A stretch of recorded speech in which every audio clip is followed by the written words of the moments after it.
Indians are super sexual. We are super horny population. हमारी country है literally sex में ना पूरी दुनिया को पीछे छोड़ सकती है. हमारे अंदर इतने सारे वाइल्ड फेटिशेस और फैंटेसीज, डिजायर्स, एक्सपीरियंसेस हैं. सो इंडिया में sex education almost non existent, ना के बराबर है. बहुत सारे कपल्स है वो सेक्स ही नहीं कर पा रहे हो. अगर हमारे एजुकेशन सिस्टम में होता ये तो क्या बदलाव आ सकते थे? मैं एक ग्रुप चलाती हूँ, सेक्स पॉजिटिव ग्रुप है. उसमें जब मैं मर्दों का उनकी फैंटेसीज पढ़ती हूँ, मतलब जैसे वो बता रहे हैं कि तुम्हारी फैंटेसी क्या है, आई वांट टू. मुझे लगता है ये सारी की सारी हमारी अपब्रिंगिंग में. उस आदमी ने कहा मेरी बीवी एसेक्सुअल है, वो सेक्स नहीं करना चाहती है. ऐसे कुछ केसेस में जहाँ पे मुझे उनकी बीवियों से बात करने का मौका मिला, जब मैंने उनसे पूछा तो कहानी कुछ और ही निकली है. Does size matter? मर्दों के दिमाग में ना कहीं ये भी भरा हुआ है कि मेरा साइज छोटा है, मेरा साइज छोटा है. वो कंपैरिजन हो कहाँ से रहा है? क्या उन्होंने सच में किसी और आदमी का पीनस देखा है या नापा है? अब एक औरत के लिए यही तो सेक्स है कि जब वो तैयार होके आ रही है और आदमी उसको देख रहा है और बिल्कुल अचंभित हो रहा है और कह रहा है कि तुम कमाल की लग रही है. कहाँ कहाँ पर टच करने से ज़्यादा अराउजल फील होता है? ऑर्गेज्म कैसे बढ़ा सकते हैं हम? कि जो सेक्स है वो एक कॉम्बिनेशन होता है. कैसे कोई भी कपल अपने इंटीमेसी एक्सपीरियंस को सबसे बेस्ट बना सकता है, बेटर कर सकता है आपके हिसाब से? अभी जी स्पॉट हर कोई ढूंढता घूम रहा है लेकिन किसी को मिल नहीं रहा है. जी स्पॉट जैसी कोई चीज़ होती भी है, कैसे इस चीज़ को पता लगा सकते हैं किसकी बॉडी में कहाँ है जी स्पॉट? होता क्या है, मान लीजिए वेजाइना, मैं आपको टेक्निकली बताऊंगी. सो अगर ये वेजाइना है, औरत ने मान लीजिए उसने पैंटी पहनी हुई है, ठीक है, उसने अंडरवेयर पहना हुआ है. Don't straight away take it off. No, just. अच्छा, अकॉर्डिंग टू यू स्क्वर्टिंग जैसी कोई चीज़ होती है? क्योंकि लोग ये सोचते हैं कि अगर स्क्वर्ट कर रही है लड़की तो बहुत ही नेक्स्ट लेवल का सेक्स हुआ है. पीनस इरेक्ट नहीं है तो भी सेक्स हो सकता है. और आई थिंक ये बहुत सारी वाइग्रा कंपनीज की दुकान बंद कर देगा अगर आदमी ये सीक्रेट जान ले कि how to have sex with a soft penis. अच्छा, लॉन्ग टर्म रिलेशनशिप्स में पैशन कम होने लग जाता है तो उसका रीज़न क्या होता है? क्या सेक्सुअल डिससैटिस्फैक्शन सबसे बड़ा रीज़न है चीटिंग का? One of the biggest reasons है ये. तो एक औरत की सेक्सुअलिटी उस पानी की तरह, उसको ना धीरे धीरे उबलने का टाइम दे. कई सारे बोथ मेन एंड वुमेन, उनका बॉडी काउंट इसलिए हाई है क्योंकि वो लो सेल्फ एस्टीम के शिकार है. तो वहाँ पे एक फैंटेसी मैंने देखी, वो फैंटेसी थी गोल्डन शावर. ये होता क्या तांत्रिक सेक्स?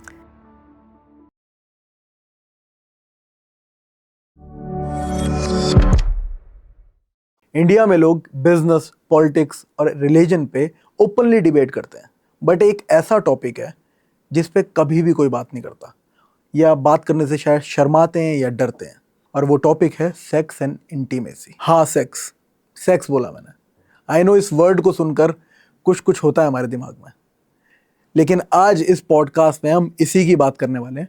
तो जो भी छोटी सोच वाले लोग हैं या जिनके दिमाग पे एक ढक्कन लगा हुआ है, भाई प्लीज़ इस पॉडकास्ट से दूर रहें.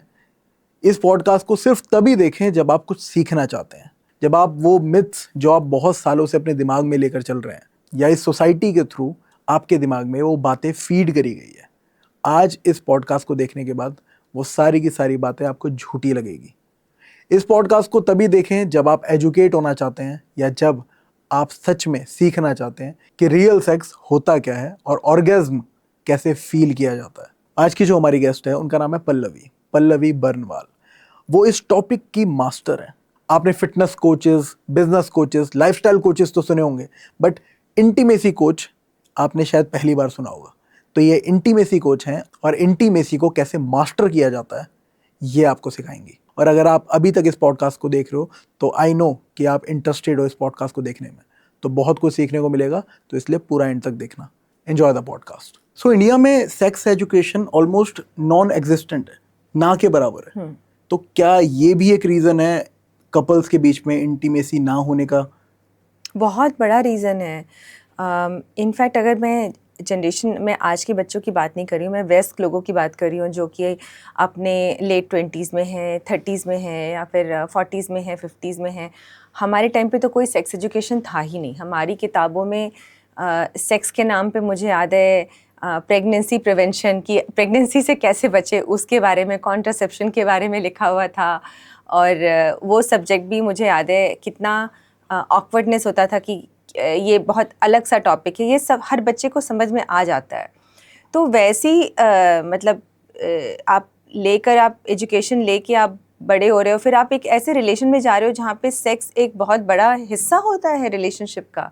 मतलब ये तो कोई बोलता ही नहीं शादी से पहले कि जो सेक्स है वो तुम्हारी लाइफ में एक इम्पॉर्टेंट हिस्सा होने वाला है, और अगर ये ठीक नहीं होता है तो इसके क्या क्या नुकसान होंगे। मुझे याद है कि आज भी अभी मैं हाल ही में मैंने इनफर्टिलिटी सेमिनार किया था, तो उसमें डॉक्टर बता रही थी कि बहुत सारे कपल्स है वो सेक्स ही नहीं कर पा रहे हैं। उन्हें बता दिया जाता है कि ये आपकी डेट है, इस बीच में आप सेक्स करो तो आपके बच्चे होने के चांसेस बढ़ जाते हैं। पर वो ऐसा होता है कि एक औरत है जो माँ बनना चाह रही है, वो अपने हस्बैंड कहती है आज तुम 7 बजे आ जाना, आज दिन है। अब वो बंदा प्रेशर में आ जाता है, उसे लगता है अच्छा आज तो मुझे सेक्स करना है, वो ऑफिस जा रहा है। तो इसको आप ढंग से कैसे बोलो उसको, आप मतलब थोड़ा एक बहुत ही सेड्यूसिव वे में कि चलो आज हम लोग आज इंटीमेट होंगे, उन्हें आता ही नहीं है, वो डायरेक्टली ऐसे आज सेक्स करना है। तो ये चीज़ें अगर हमें एजुकेशन मिलता तो हम इसे बहुत ही अच्छे ढंग से बता पाते कि हाँ सेक्स इंटीमेसी है। या जैसे अब मुझे जैसे मैंने फाइनली वो एजुकेशन खुद ही हासिल की, मुझे किसी ने दिया नहीं, और मुझे समझ में आता है आज जो मेरी शादी है और मेरी जो फर्स्ट मैरिज थी, वो कितना ज़्यादा अंतर है। कि अभी सुबह मैं आ रही थी तो मैं अपने हस्बैंड के पास चेयर लेके आ गई, मैंने कहा मुझे बहुत सारे किसेस चाहिए, और वो ऐसे हवा पे ऐसे से कर रहे हैं। मैंने कहा नहीं, मुझे ना अपने चेहरे पे किसेस चाहिए। ये ईजीनेस नहीं है कपल्स में, बिल्कुल भी नहीं है। वो उनकी बॉडी टाइट हो जाती है, वो बात ही नहीं कर पाते एक दूसरे से। They don't speak out, right? हाँ। तो मतलब इसके बारे में बात करना ज़रूरी है। अच्छा, अगर हमें सेक्स एजुकेशन मिलती, अगर हमारे एजुकेशन सिस्टम में होता ये, तो क्या बदलाव आ सकते थे? बदलाव ये आता, पहली बात तो हमें सेक्स और पॉर्न के बीच में डिफरेंस समझ में आता कि सेक्स पॉर्न नहीं है। मतलब आज भी जब मैं एक ग्रुप चलाती हूँ, सेक्स पॉजिटिव ग्रुप है, उसमें जब मैं मर्दों का उनकी फैंटेसीज पढ़ती हूँ, मतलब जैसे वो बता रहे हैं कि तुम्हारी फैंटेसी क्या है, I want two finger a woman. मतलब ये एकदम से इतनी एक्सट्रीम, मतलब आपको समझ में भी नहीं आ रहा है कि एक औरत का अराउजल कैसे हो रहा है उस स्टेज तक पहुंचने के लिए, कि जहाँ पे एक औरत फिंगरिंग के लिए तैयार है, उसको कितना टाइम लगेगा उस अराउजल में पहुंचने का, उनको कोई आइडिया नहीं है। वो पॉर्न देखते हैं और पॉर्न में यही सब वो एक्सट्रीम सेक्सुअल एक्ट्स जिसमें कि कोई अराउजल नहीं है, कोई मतलब एंटिसिपेशन नहीं है, कोई प्लानिंग नहीं है, बस वो तैयार है। तो उनको लगता है रियल सेक्स भी ऐसे ही होता है, और यहीं पे वो मिसलेबल कर देते हैं अपने पार्टनर्स को, कहते हैं कि मेरी वाइफ एसेक्सुअल है, मेरी पार्टनर एसेक्सुअल है। अरे एसेक्सुअल नहीं है वो। आपको ये नहीं पता कि आप एक पॉर्न मूवी देखकर या पॉर्न फिल्में देख के, थोड़ा बहुत आपने अधकचरा ज्ञान कहीं किसी किताब में पढ़ लिया, कहीं कोई रील देख ली और आपको लगता है कि आप एक्सपर्ट हो गए हो। ऐसा नहीं है। जैसे कि अगर हम सेक्स में इतना साइंस भरा हुआ है, जैसे कि फीमेल डिज़ायर है, फीमेल लिबिडो है, वो रिस्पॉन्सिव डिज़ायर होता है मोस्टली। रिस्पॉन्सिव डिज़ायर का मतलब है कि उसको जब आप टच करेंगे तब उसके अंदर वो फीलिंग्स आनी शुरू होगी। तो टच बहुत इंपॉर्टेंट है कि आप कैसे किसी औरत को टच कर रहे हैं। पर अगर आपका डिज़ायर है फिंगरिंग, तो वो हो ही नहीं सकता है कि वो टच, मतलब कि हम लोग जैसे कि हम लोग एक टेक्निक बताते हैं, प्लेजर मैपिंग बताते हैं। प्लेजर मैपिंग का मतलब है कि जो पूरी बॉडी है, उस बॉडी में एवरी पार्ट, जैसे कि फोरहेड हो गया, आईब्रोज हो गए, चीक्स हो गए, या फिर कान हो गए, या गर्दन हो गई, शोल्डर हो गए, अपर चेस्ट हो गया, ब्रेस्ट हो गया, टमी हो गया। तो एक एक पार्ट होते हैं, उसको आप कैसे उस पार्ट को टच करके आपको समझ में आ रहा है कि आपके पार्टनर को क्या अच्छा लग रहा है। अब पॉर्न में क्या दिखाया जाता है, पॉर्न में हॉटस्पॉट दिखाया जाता है कि भाई ब्रेस्ट है, वल्बा वेजाइना है, हिप्स हो गए, कूल्हे हो गए, थाइज हो गए, ख़त्म, कहानी ख़त्म हो गई वहीं पे। तो उनको भी यही लगता है जब वो एक औरत को देखते हैं। जैसे कल मैं एक वर्कशॉप ले रही थी और मैंने एक ड्रेस पहनी हुई थी जो कि उसका मतलब वो काफ़ी ओपन थी सामने से, और मुझे बहुत, मेरे हस्बैंड श्रीलंका से लेके आए तो मुझे बहुत ही सेक्सी ड्रेस लग रही थी। अब एक बंदा है, वो कॉन्स्टेंटली वो यही देख रहा था। अच्छा। मतलब मुझे समझ में आ रहा है कि वो, जब आप किसी को सामने से ऐसे देख रहे हो, आप नीचे देख रहे हो, तो मुझे समझ में आ रहा है वो यहाँ देख रहा है, और मुझे यही लगा कि आप अट्रैक्टेड हो, पर आपको ये नहीं समझ में आ रहा है कि मुझे अनकंफर्टेबल लग रहा है, मैं ये देख रही हूँ, क्योंकि देखना तो बहुत इनटेंजिबल है ना, नज़र तो आप नाप नहीं सकते हो कि नज़र यहाँ से निकल रही है ना, लेकिन मुझे फील हो रहा है। तो ये सब चीज़ें उन्हें बतानी चाहिए, बाउंड्रीज़ क्या होती है, कि आप एक औरत को देख रहे हो तो क्या आपको लगता है वो फ्री माल है कि आप चाहे उसको जैसे भी देख सकते हो? नहीं। तो जबकि वो बंदा बहुत पढ़ा लिखा है, मतलब वो ऑफ कोर्स 7,000 का टिकट पे करके आया है, तो थोड़ा तो कहीं ना कहीं एक ढंग के प्रोफेशन से बिलोंग करता हो, पर वो नॉन स्टॉप मतलब मुझे लगता है कि ये कहीं ना कहीं अपब्रिंगिंग भी है, और जैसे कि मैंने बोला कि सेक्स एजुकेशन है ही नहीं हमारे एजुकेशन सिस्टम में, हमारी अपब्रिंगिंग में ही नहीं है।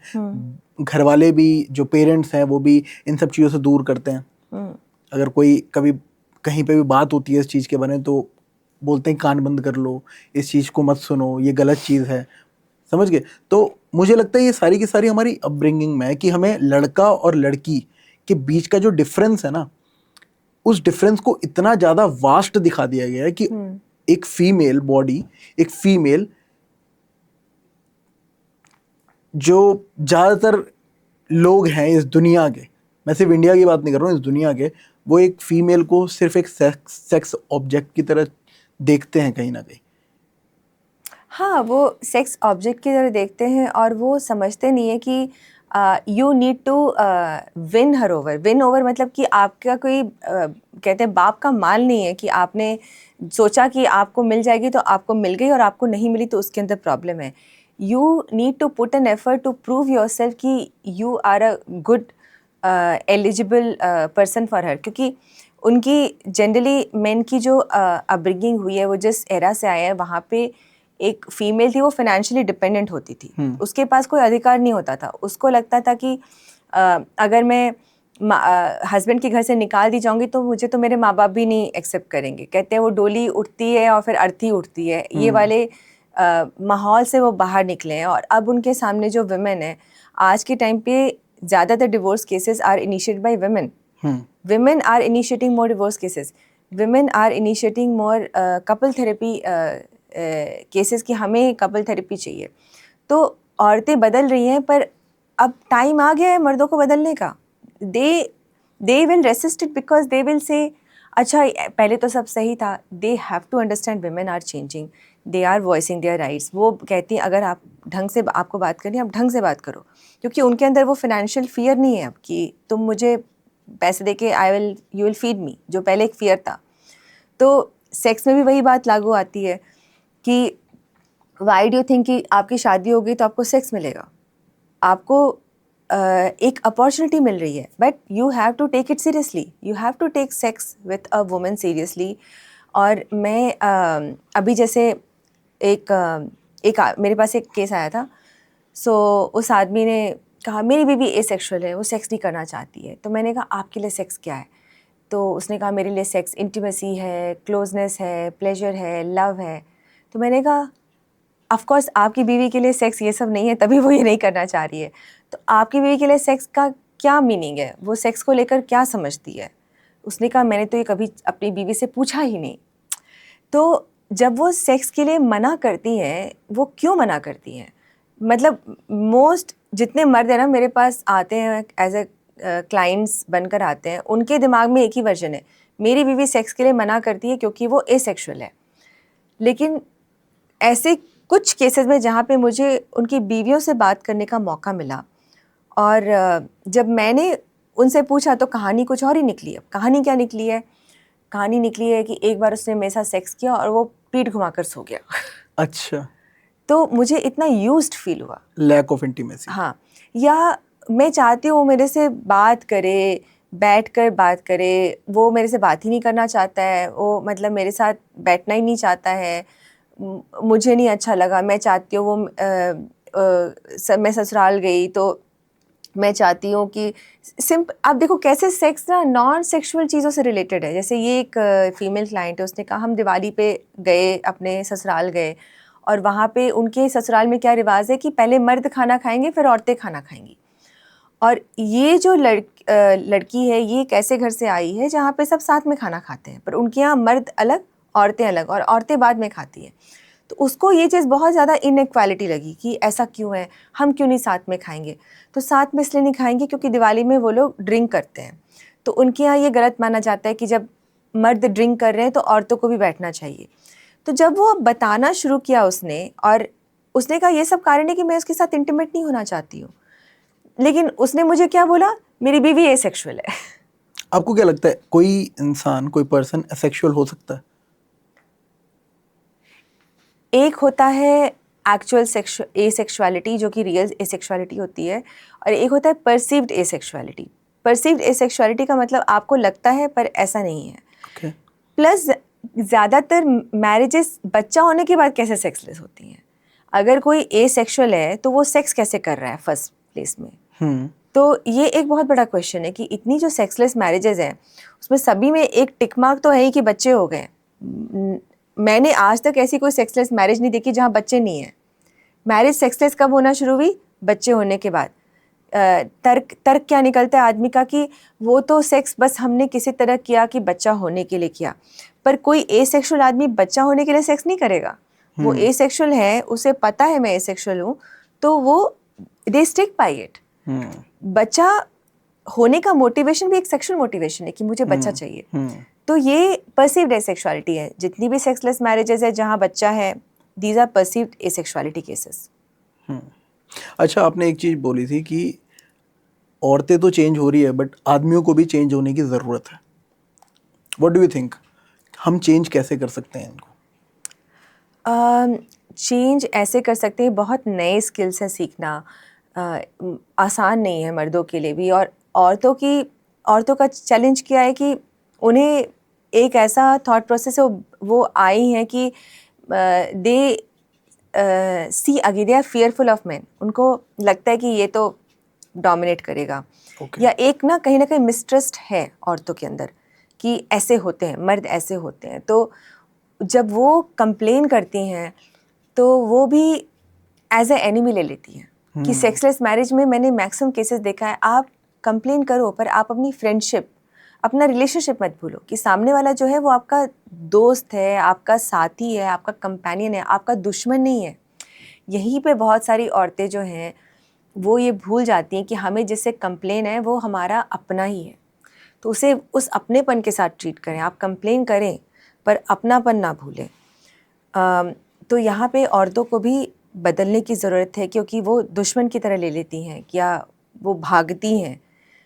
आपने डिसाइड किया कि वो आपका लाइफ पार्टनर है, तो आपको उसके साथ प्रॉब्लम है, लेकिन उसके साथ एक लाइफ पार्टनर के जैसा बर्ताव कीजिए ना, उसको दुश्मन मत बनाइए। तो ये औरतों को बदलने की चीज़ है। मर्दों का ऐसा है कि अपने आप को वो ये नहीं मान पाते हैं कि मेरे अंदर कुछ कमी है। मतलब कमी का मतलब मर्दानगी नहीं है। इंडिया में एक मर्द को ऐसा बड़ा किया जाता है कि तुम्हें सब आता है या तुम सब कर सकते हो। अगर तुमने ये एडमिट कर लिया कि तुम्हें कुछ नहीं आता है, मतलब कि तुम फेलियर हो। पर ऐसा नहीं है, आप ह्यूमन बीइंग हो।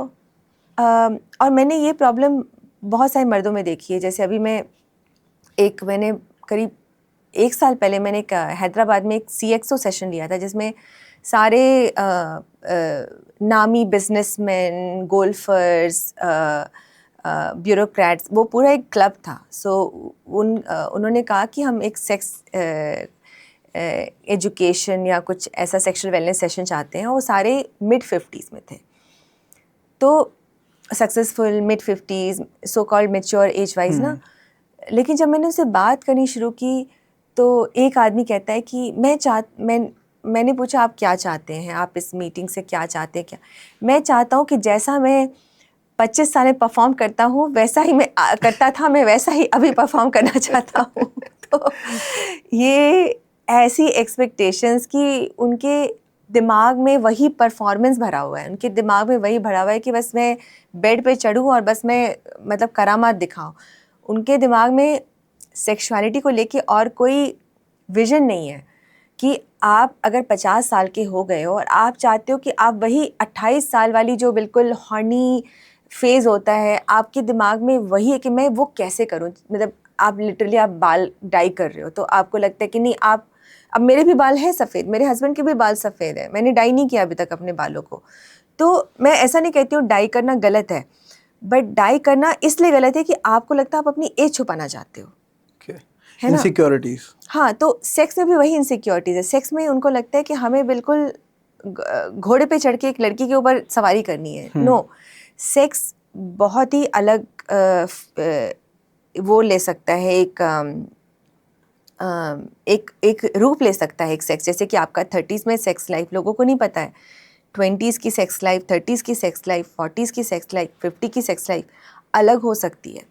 जैसे मेरे पर्सनल एग्जांपल में इस बारे में बहुत बात करती हूँ कि जैसे आपका कम्युनिकेशन बेहतर हो सकता है कि आप अपने पार्टनर को बोल सकते हो कि मुझे इन जगहों पे प्लेजर चाहिए, मुझे ऐसे प्लेजर चाहिए, मुझे ऐसे छुओ, मुझे इतना प्रेशर अच्छा लगता है, या मुझे इस तरह का टच अच्छा लगता है कि मुझे हार्ड टच चाहिए, या मुझे सॉफ्ट टच चाहिए, या मुझे रफ टच चाहिए, मुझे फर्म टच चाहिए, मुझे सेंशुअल टच चाहिए।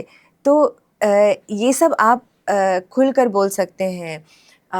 आप ये भी कर सकते हैं, जैसे कि specially out of the bedroom sex जो होता है। Out of the bedroom sex कहाँ होता है, मतलब हमें हमेशा लगता है कि सेक्स का एक सर्टेन टाइम है। मुझे लगता है कि एक couple through out the day sexual हो सकता है, कि वो बोल सकता है कि मैं तुम्हें मिस कर रहा हूँ, या मैं जैसे कि अगर मैं अपनी बात करूँ कि मुझे कल हमारा वर्कशॉप था, तो मैंने अपने हस्बैंड को कहा कि इंटीमेसी वर्कशॉप से पहले कुछ इंटीमेसी होनी चाहिए ना, तभी तो हम उस मूड में जाएंगे। तो चुहलबाजी, मजाक, फन, लाफ्टर, हम सेक्स को ना एकदम मिशन बना लीजिए। MIG होता है ना, वो मिशन इम्पॉसिबल 2 वाला, वो उस तरह का कि चलो अब ये मिशन पे चलते हैं, ये मिशन पूरा करते हैं, उसके बाद गेम ओवर। नहीं, that's not the case. Sex is not a mission, sex in intimacy, respect, love, right. अच्छा, मुझे एक चीज़ बताओ कि एक क्वेश्चन है बहुत ज़्यादा ट्रेंड करता है और हर जगह आपको मिल जाएगा, ये पूछते हैं हर कोई, does size matter? Size does not matter. मतलब it can matter, but it's not the way you see. मैंने तो आज तक मर्दों के दिमाग में ना कहीं ये भी भरा हुआ है कि मेरा साइज़ छोटा है, मेरा साइज़ छोटा है। वो कंपैरिजन हो कहाँ से रहा है? क्या वो पॉन्ड से कंपैरिजन हो रहा है? क्या उन्होंने सच में किसी और आदमी का पीनस देखा है या नापा है, उन्होंने लगा मेरा पीनस छोटा है? मुझे तो नहीं लगता है। तो जब वो कहते कि मेरा साइज़ छोटा है, तो उनका बेंचमार्क कहाँ है? वो किस चीज़ से अपने आप को नाप रहे हैं? और जनरली ये सब, जैसा आपने कहा कि पॉन्ड से ही आता है, और मुझे नहीं लगता है इसमें किसी मर्द को औरत ने फीडबैक दिया कि तुम्हारा साइज़ छोटा है। अब बात ये है कि वो जब वो सेक्स को साइज़ से रेस्ट्रिक्ट कर देते हैं, तो वो सेक्स की बाकी सारी चीज़ें वो मिनिमाइज़ कर देते हैं। वो बिल्कुल ना के बराबर वो चीज़ें मैटर करती हैं, जैसे कि communication. Out of the bedroom जो सेक्स होता है कि जैसे एक मैंने किसी को डेट किया था करीब 4-5 साल पहले। उसने कहा उसकी शादी हो चुकी थी। उसने कहा मेरी बीवी की बहुत शिकायत होती थी मुझसे। तो मैंने कहा क्या शिकायत होती थी? तो वो तैयार होके आती थी, बहुत अच्छे से वो तैयार होके आती थी, और वो कहती थी तुम मुझे कुछ कॉम्प्लीमेंट ही नहीं देते हो। अब एक औरत के लिए यही तो सेक्स है कि जब वो तैयार होके आ रही है और आदमी उसको देख रहा है और बिल्कुल अचंभित हो रहा है और कह रहा है कि तुम कमाल की लग रही हो। उससे लगता है कि उसकी सारी मेहनत जो है, जो उसने मेहनत की है कि वो आदमी उसे निहारे, देखे और सराहे, ये उसके लिए सेक्स है, ये उसके लिए फुड प्ले है। अब वो सब नज़रअंदाज करके उस पे आ जाते हैं कि साइज़ मैटर करता है ही नहीं करता है, ये चीज़ें मैटर करती हैं। मैं बताती हूँ, ये बहुत सारे आर्टिकल्स में लिखा हुआ है, बट अभी कुछ दिन पहले मेरे साथ खुद के साथ हुआ कि मैं घर में थी और हमें बालकनी में एक नेट लगाना है कि हमारे घर में कैट्स हैं। तो मेरे हस्बैंड ने, मैं कुछ दिनों से अपने हस्बैंड के पीछे पड़ी हुई थी, नेट नहीं लगा रहे। फाइनली सुबह उन्होंने कहा मैं नेट लगाता हूँ आज। और I was so turned on. मैं इतनी उस मोमेंट में मुझे फील हुआ कि इस आदमी के साथ कि बस मुझे अब ना इसको हक करना है, इसको आलिंगन करना है। एकदम मेरे अंदर वो एकदम मुझे सेक्सुअल चार्ज फील हुआ। कैसे फील हुआ कि वो आदमी मुझे मेरे घर के काम में, हाउस वर्क में वो हेल्प कर रहा है। ये मर्दों को समझना पड़ेगा कि आप लेबल ना करें, पहले समझे कि उसके अंदर ये ईर्ष्या दबी क्यों है। उसको कॉम्प्लीमेंट करें जब वो तैयार होती है, उसको घर के कामों में मदद करें, उसका दुखड़ा सुने, उसकी कहानी सुने, ये सब आपको सुनना पड़ेगा।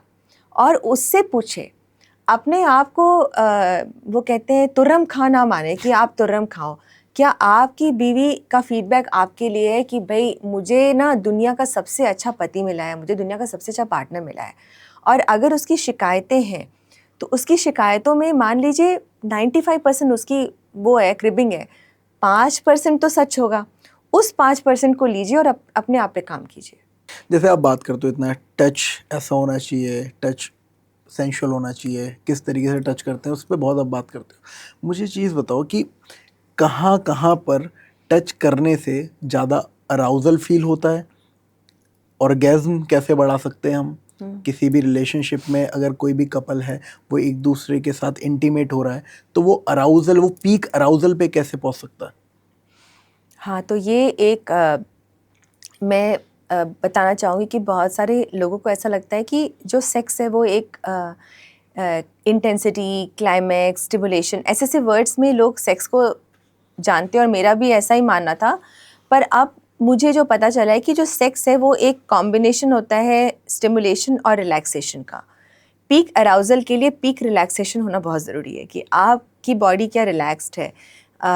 बहुत केसेस में ऐसा होता है कि इंटरकोर्स के लिए लोग रश करते हैं। क्यों रश करते हैं? क्योंकि हमारे पास टाइम कम होता है। आज के टाइम पे किसी के पास 3 घंटे, 4 घंटे, 5 घंटे का टाइम नहीं है सेक्स करने के लिए। लोग ऑफिस से आते हैं, आते-आते 7 बज जाते हैं अगर आप लकी हैं तो। पर अगर आप गुड़गांव से नोएडा ट्रैवल कर रहे हैं तो आप 8-9 बजे तक घर पहुंचते हो। उसके बाद आप पूरे दिन का फ्रस्ट्रेशन सोशल मीडिया पे निकालते हो, आप रील देख रहे हो, आप कंटेंट वॉच कर रहे हो। करते करते फिर आपने खाना खाया, करते करते 10 बज गए। अगर बच्चे हैं तो खैर बच्चों को भी थोड़ा बहुत टाइम देना है। करते करते करते आप 11 बजे बेड पे जा रहे हो। उसके बाद आप चाहते हो अब मैं हॉर्नी फील करूँ, ऐसा नहीं होगा। तो आपकी लाइफस्टाइल ना, आज की लाइफस्टाइल सेक्स के लिए नहीं है, सेक्स के लिए अलाइन नहीं है आजकल की लाइफस्टाइल। तो आपको कुछ अपने सेक्स को सोचने के उसमें आपको चेंजेस लाने हैं। क्या चेंजेस लाने हैं कि आप सोच सकते हैं शॉर्ट टर्म सेक्स कर सकते हैं। शॉर्ट टर्म मतलब कि उसमें हो सकता है इंटरकोर्स ना हो, पर उसमें कुछ सेक्सुअल इंटीमेसी हो सकती है कि ये चीज़ मैंने देखा है। ये बहुत छोटी सी बात है ना, बहुत छोटी छोटी चीज़ें मैटर करती है कि जो कपल्स हैं, या तो वो सेक्स नहीं हो रहा है या तो सेक्स हो रहा है, बीच में कुछ भी नहीं है। और जो सेक्स हो रहा है वो intercourse, orgasm, climax, male ejaculation, उसके ये ना KPIs हैं कि ये KPIs में अगर वो हो रहा है तो सेक्स हो रहा है। लेकिन बीच में काफ़ी सारी चीज़ें हैं, जैसे कि मुझे याद है एक दिन मैं ये चीज़ें मैंने लर्निंग के साथ अपनी लाइफ में, सेक्स लाइफ में इम्प्लीमेंट किया है कि एक बार मुझे बहुत मन था अपने हस्बैंड के साथ इंटीमेट होने का या सेक्सुअल होने का, पर एनर्जी ही नहीं होती थी काम करके, या काम का फ्रस्ट्रेशन, या जो बैगेज भी है काम का। कई बार तो काम आपके दिमाग में ही घूम रहा है, आप काम नहीं भी कर रहे हो पर दिमाग में काम घूम रहा है। उस सिचुएशन में आप अराउजल नहीं फील कर पा रहे हो, तो आपके पास क्या ऑप्शन है? तो मैंने सोचा, चलो मैंने अपने हस्बैंड को बोला कि आज हम दोनों बस नेकेड सोएंगे एक दूसरे के साथ, हम बस एक दूसरे के साथ। तो मुझे अपने अंदर एक अच्छा ये लगा कि मैं अपने हस्बैंड के साथ इंटीमेट हो रही हूँ, क्योंकि मेरे लिए इंटीमेसी होना ज़रूरी है, शादी में इंटीमेसी होना ज़रूरी है। तो कपल्स ना इस चीज़ को वो ना बनाए, रिपोर्ट कार्ड ना बनाए। रिपोर्ट कार्ड में जैसे कि आपको हर सब्जेक्ट में 40-40-40 लाना है, तो आपको सेक्स के रिपोर्ट कार्ड में आपको ये चीज़ें करनी है। रिपोर्ट कार्ड भूल जाएं। ये याद रखें कि आपको आपके पार्टनर के बॉडी के साथ, अपनी बॉडी के साथ आपको एक इंटीमेसी फील करनी है। वो इंटीमेसी साथ नेकेड सोकर भी हो सकती है, वो इंटीमेसी किसेस से हो सकती है, वो इंटीमेसी मसाज से हो सकती है, एक दूसरे को मसाज दे सकते हैं। वो इंटीमेसी इतनी सिंपल चीज़ें जैसे अगर मैं साड़ी पहनती हूँ, मतलब मुझे आई डोंट नो, ये शायद एक टिप हो सकता है कि जब मैं साड़ी पहनती हूँ और मैं वेट करती हूँ अपने हस्बैंड का आने का घर पे, उसके लिए चाहे मुझे वो साड़ी 1.5 घंटे लगे, मैं पहन के बैठी रहती हूँ, मेरा काम हो गया है, लेकिन मैं वेट करती हूँ, मेरे हस्बैंड आते हैं, मैं कहती हूँ मैं चाहती हूँ मेरी साड़ी तुम उतारो। अच्छा, मेरे लिए वो इतना एक सेक्सुअल मोमेंट है। तो लोग सेक्सुअलिटी को ना यहाँ नज़रअंदाज करते हैं कि एक औरत के लिए एक आदमी को ये अलाउ करना कि तुम मेरी साड़ी उतारो, उनको, मुझे पता है कि कितने सारे सेक्सलेस कपल्स हैं, सेक्स तो भूल जाइए, क्या औरत साड़ी भी उतारने दे रही है? क्या औरत अलाउ कर रही है कि तुम आओ मेरे को अनड्रेस करने में हेल्प करो, मेरी साड़ी में पिन लगाओ? ये सब बंद हो जाता है।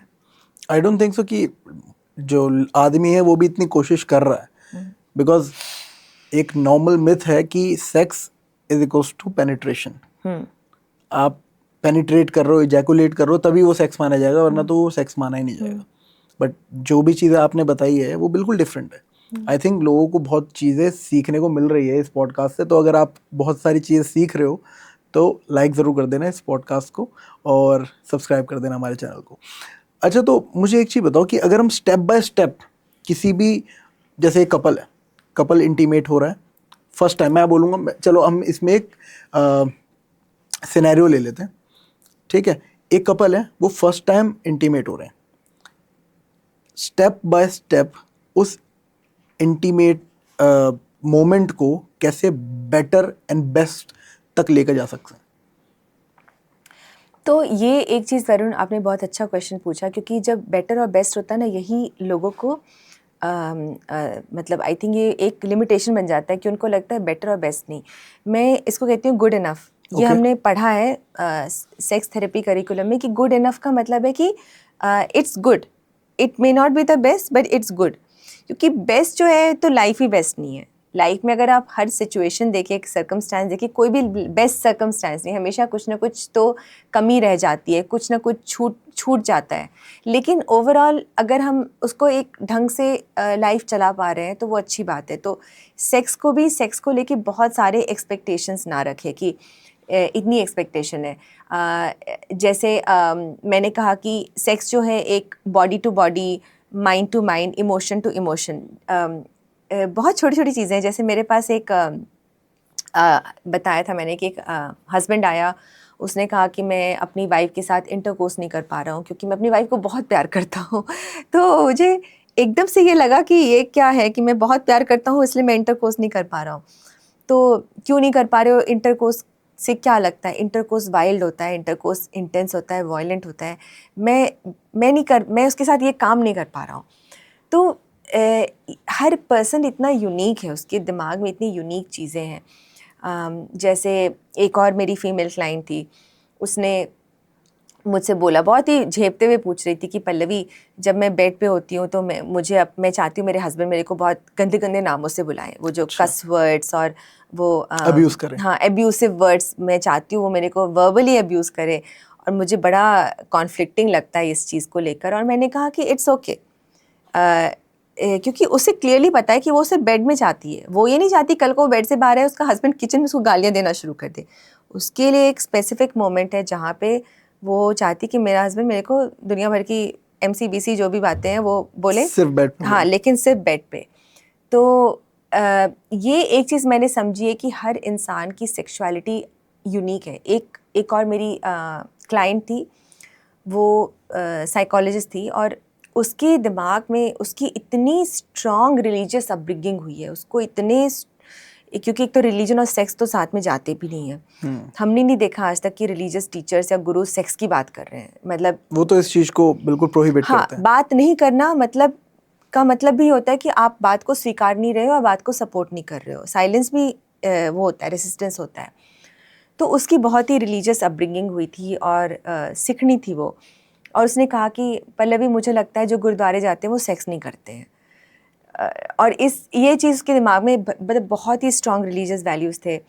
फाइनली उसके साथ काम कर के उसको समझा के फाइनली वो स्टेज पे पहुंची कि उसका, लेकिन उसको क्या था कि वो जब भी सेक्स करती थी शी वांटेड सम सब्सटेंस, जो आई थिंक वो गोवा में थी, और उसके हस्बैंड ने किसी पार्टी में गया और वहाँ पे उसको एक क्या कहते हैं, केक दिया गया जिसमें वो मिला हुआ था, क्या कहते हैं, आई थिंक वीड या हैश या जो भी होता है, सम सब्सटेंस मिला हुआ था। और उसने कहा जब मैंने वो केक खाया तो सडनली मेरा इनहिबिशन कम हो गया, मैं एकदम फ्री हो गई और उस फ्रीडम के साथ उसने कहा मैंने सेक्स भी किया और मैंने एंजॉय भी किया, और उसके बाद मुझे सेक्स इतना अच्छा लगा। हम लोग हर दिन वो केक खाते हैं और हम लोग हर दिन सेक्स करते हैं, और उसके दिमाग में अब ये गिल्ट हो रहा है कि मैं सेक्स तो कर रही हूँ पर मुझे वो केक चाहिए। उसको वो केक नहीं चाहिए, उसको वो एक ऐसी चीज़ चाहिए जिससे कि उसके दिमाग में जो सेक्स को लेके रेस्ट्रिक्शंस भरे हुए वो हट जाए। और वो चीज़ वो काम कर रही है क्योंकि उस नशे में वो उसका दिमाग है वो एक अलग ही दुनिया में चला जाता है। तो प्रॉब्लम ये है उसकी। लेकिन मुझे अच्छा लगा। मैं आपको एक बात बताती हूँ वरुण, जैसे अभी क्या हुआ, सुबह मैं ब्रेकफास्ट कर रही थी और एक बहुत ही अच्छा डेजर्ट था, उसमें कुछ तो मिला हुआ था और मैंने इसको खाया, मुझे लगा वो शायद अंजीर है, तो मैंने कहा अच्छा लग रहा है, अच्छा लग रहा है। और फिर मैं गई उसके पास, केटरर जो था, और मैंने पूछा इसमें क्या है, क्या मिला हुआ है? उसने कहा चीकू मिला हुआ है। अब मुझे चीकू पसंद नहीं है। मैंने कहा हाँ, कैसे चीकू खा लिया मैंने? तो हमारे दिमाग में ना ऑलरेडी सेट है कि ये ऐसा है। उसके दिमाग में भी सेट था कि सेक्स ऐसा होता है, सेक्स गंदा होता है। जो रिलीजियस होते हैं, जो पूजा पाठ करते हैं, वो बहुत प्योर होते हैं, सेक्स इम्प्योर होता है। लेकिन जब उसने खुद एक्सपीरियंस किया तो उसकी वावा निकल गई, मतलब उसको। लेकिन अब वो उसके बीच में रिस्ट्रिक्शन चल रहा है कि भाई, जैसे मैंने कहा मुझे चीकू पसंद नहीं है पर मुझे चीकू अच्छा लगा, तो ये चल रहा है कि नहीं चीकू तो पसंद नहीं है लेकिन चीकू अच्छा लग रहा है क्योंकि किसी और फॉर्म में मैंने चीकू खाया। जैसे मेरे बेटे का नाम ही चीकू है तब मुझे चीकू पसंद था उस टाइम पे, अब नहीं है। तो तो ये चीज़ है कि सेक्स को लेके ना लोगों के दिमाग में एक ऑलरेडी सेट है। मतलब आप मूवीज़ में भी देखें ना, जैसे वो, मतलब इतनी ऑकवर्ड मूवीज़ है कि वो हीरोइन बिल्कुल लाल साड़ी पहन के, हाथ में एकदम डरे डरे उसके दूध का ग्लास होता है, हीरो बैठा हुआ है, वो बैठती है बेड के एकदम साइड में बैठ जाती है, हीरो पास में आता है, उसका घूंघट उठाता है और फिर सीधे किस हो जाता है और फिर लाइट ऑफ हो जाती है और फिर वो बच्चे उसको बच्चा होना चाहता है। क्या है यार, तो वाहियात सीन है। So Pallavi, how to get the best intimacy experience? कैसे कोई भी कपल अपने इंटीमेसी एक्सपीरियंस को सबसे बेस्ट बना सकता है, बेटर कर सकता है आपके हिसाब से? पहले हमें माइंड पे फोकस करना चाहिए। Mind is the biggest sexual organ in human body. तो माइंड का मतलब है कि जैसे कि कार होती है, कार में ब्रेक्स और एक्सेलरेटर्स होते हैं कि ब्रेक लगाए तो कार रुक गई, एक्सेलरेटर्स होता है तो कार भागती है। वैसे ही हमारे बॉडी में सेक्सुअल ब्रेक्स और सेक्सुअल एक्सेलरेटर्स होते हैं कि क्या चीज़ें हैं जो आपको टर्न ऑन करती हैं और क्या चीज़ें हैं जो आपको टर्न ऑफ करती हैं। सेक्स का पहला जो स्टार्टिंग पॉइंट है वो डिज़ायर होता है कि मेरे अंदर वो डिज़ायर कैसे आ रही है, क्या मैं सेक्स करना चाह रही हूँ, मैं सेक्स क्यों नहीं करना चाह रही हूँ। इस बात पे लोगों को ध्यान देना चाहिए। होता क्या है कि फॉर फीमेल उसके ब्रेक ज़्यादा हाई होते हैं।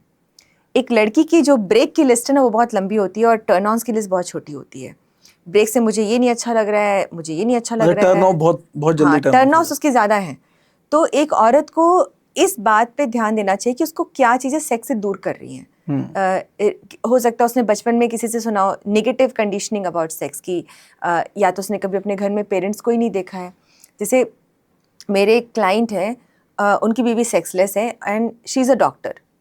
तो मैंने बोला कि जनरली जो सेक्सलेस औरतें होती हैं उन्होंने अपने घर में अपने पेरेंट्स को कभी फिजिकली अफेक्शनेट ही नहीं होता हुआ देखा। अच्छा। तो उन्होंने कहा हाँ बात सही कह रहे हो। मेरी बीवी बताती कि जब वो अपने पापा के साथ जाती थी, उसके पापा उसको कभी पूरा हाथ भी नहीं देते थे पकड़ने के लिए, वो एक उंगली देते थे कि मेरी उंगली पकड़ के चलो। उस बच्चे को कभी वो स्पर्श मिला ही नहीं, तो उसके लिए वो सारा टच फॉरेन है कि एक टच अच्छा फील हो सकता है। सेक्स तो बाद में सेक्स तो भूल जाइए, एक टच भी तो आपको अच्छा फील कराता है ना। कि जब कोई आता है, जैसे मैं अभी ऑरोविल में रहती हूँ और मेरी एक फ्रेंड है, वो पॉलिश है, she is a polish women. वो आएगी और वो मुझे हक करती है, ओ पल्लवी, और उसने मुझे इतने ज़ोर से हक करके और पता है मेरी बॉडी ऐसे हो जाती है क्योंकि मुझे कभी घर में वैसा टच नहीं मिला। मेरे लिए भी टच सेक्सुअल रहा है।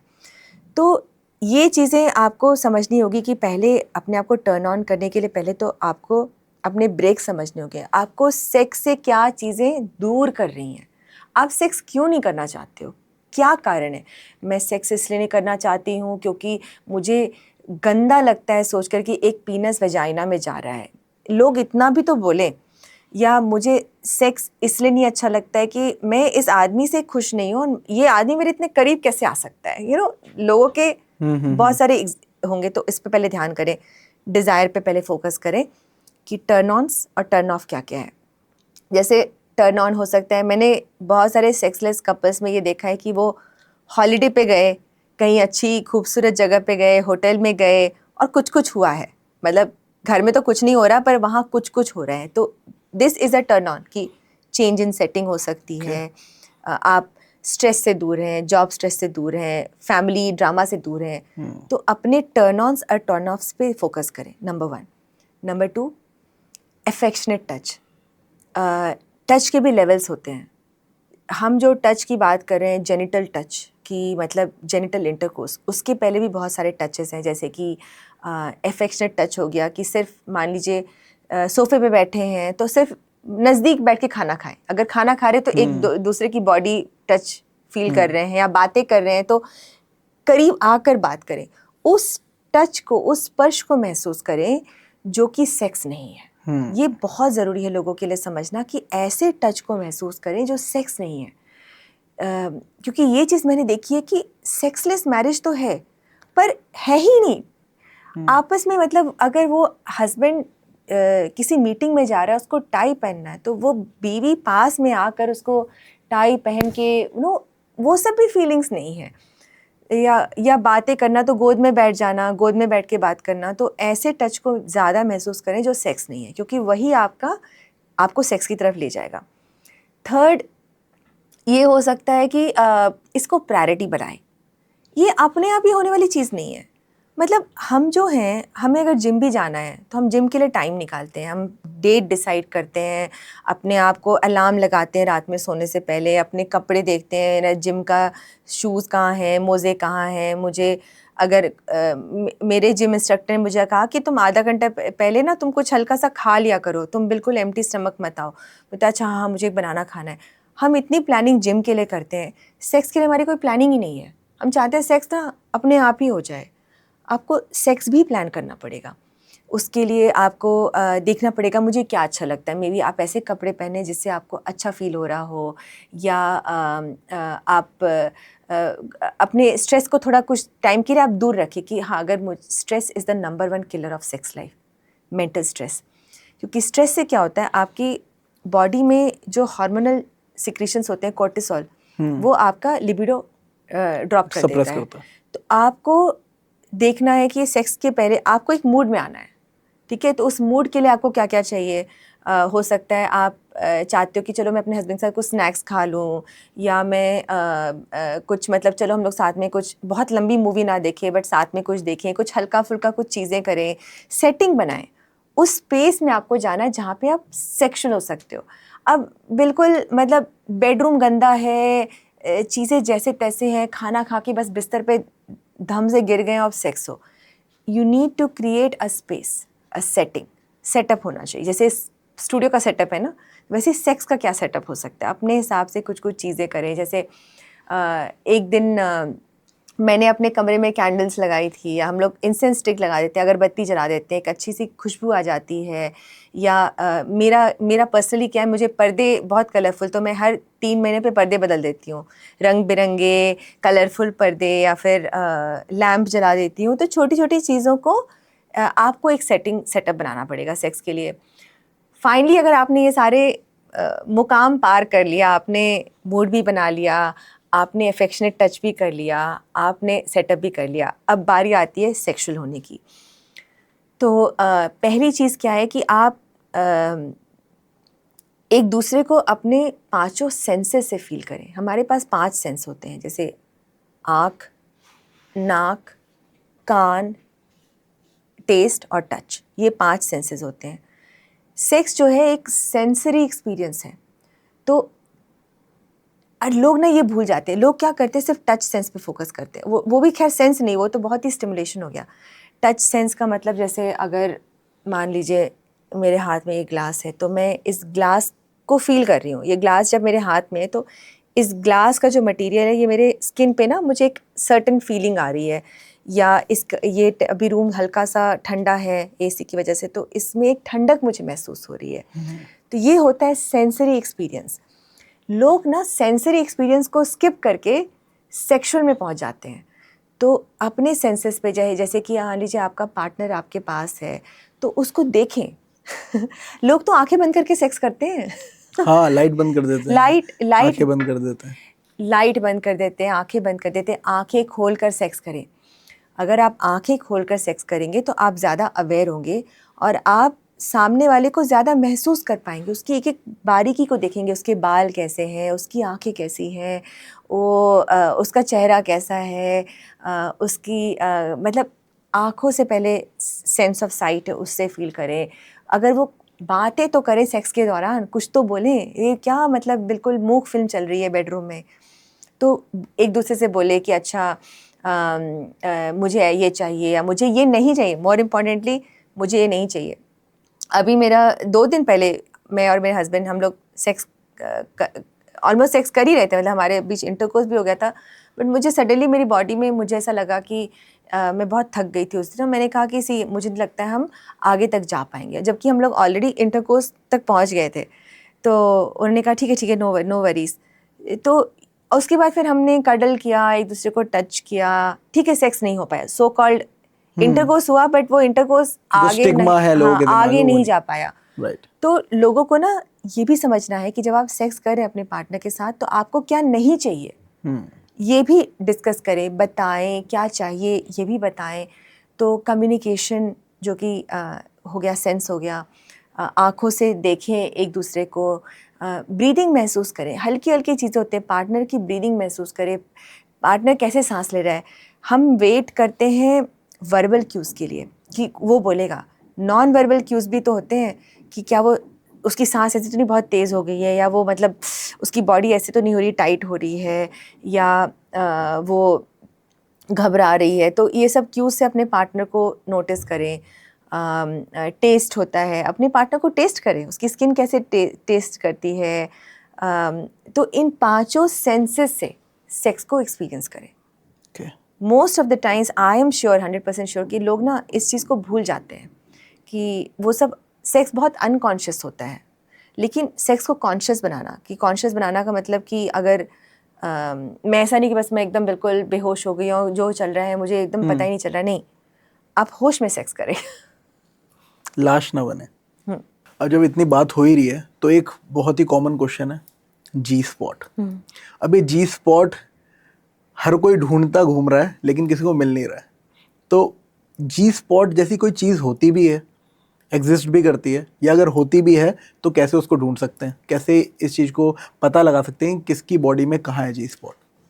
सो जी स्पॉट यहाँ नहीं होता है, जी स्पॉट यहाँ होता है। ओके। 2 कानों के बीच में जी स्पॉट होता है औरतों के लिए।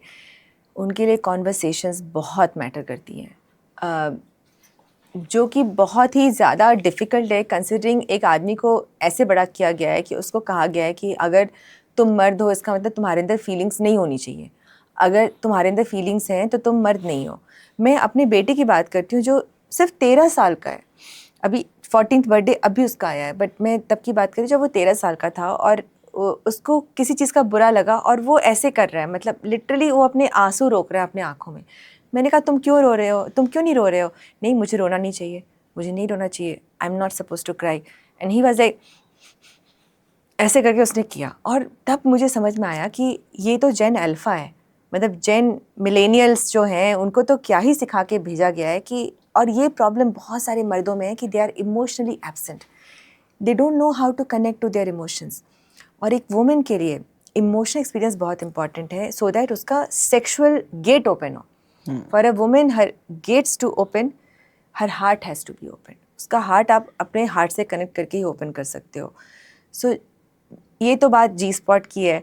अब मुझे लगता है एक औरत के अंदर जी स्पॉट नहीं होता है, उसके अंदर ए स्पॉट होता है, बी स्पॉट होता है, सी स्पॉट होता है, जितने भी 26 अल्फ़ाबेट्स हैं ना, सारे स्पॉट्स उसकी बॉडी मौजूद है। बस जी स्पॉट नहीं होता। आप कौन सा स्पॉट टिकल कर रहे हैं जिसे कोई और स्पॉट ओपन कर रहा है। एक औरत लिटरली मिस्ट्री होती है कि आई थिंक, और वो मिस्ट्री ही जो है वो उसकी खूबसूरती है, वो उसकी ब्यूटी है, वो उसका अट्रैक्शन है। क्योंकि एक आदमी कहता है हम तो औरत को समझ ही नहीं पाते ना, बहुत बहुत पुराना जोक चल रहा है कि अगर कोई ऐसा आदमी नहीं जो औरत को समझ सकता है। आदमी क्या, भगवान भी नहीं समझ भगवान भी नहीं समझ सकते।